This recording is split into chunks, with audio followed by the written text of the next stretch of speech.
তুই পোলার নামে বিচার নিয়ে আইছিস, তোরে বাইর দিব আগে। ওমরে ফারুক যখন খলিফা, দিনের বেলায় যদি রাষ্ট্রে কোনো নিয়ম জারি করতেন, দিনের বেলায় জনগণকে কোনো বিষয়ে যদি নিষেধ করতেন, রাত্রে বেলায় খাওয়ার সময় ফ্যামিলি মেম্বারদের সবাইকে বলতেন, এই দিনের বেলা আমি জনগণকে এই কাজ করতে নিষেধ করেছি, তোমরা আমার ফ্যামিলি মেম্বার, খবরদার তোমরা এই কাজ করো না। জনগণ করলে যতটুকু শাস্তি, তোরা করলে পাবি ডবল শাস্তি।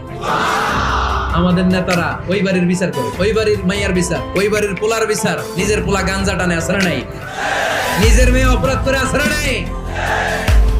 কি নেতা ছিলেন ওমরে ফারুক, নিজের ছেলেকে 80টা ব্যাট মেরেছেন। ওমরে ফারুক রাদিয়াল্লাহু তাআলা আনহুর ছেলে আব্দুর রহমান ছিলেন মিশরে, ওখানে নাবিজ খেয়েছিলেন। নাবিজ হচ্ছে আরব দেশের লোকেরা দুধের মধ্যে শক্ত খুরমা রাত্রেবেলা ঢেলে দিত, ঢেলে দিলে সারা রাত ওই খুরমার রসটা দুধের সাথে মিশে দুধটা লাল হয়ে যেত। এটারে সকালবেলা খেত, খুব সুস্বাদু, এটাকে বলে নাবিজ। কিন্তু এটা রাতে ভিজাইলে সকালেই খাইতে হয়, রেখে দিলে আবার একটু সমস্যা হয়, এটা একটা তারির মতো হয়ে যায়, মাতলামি চলে আসে।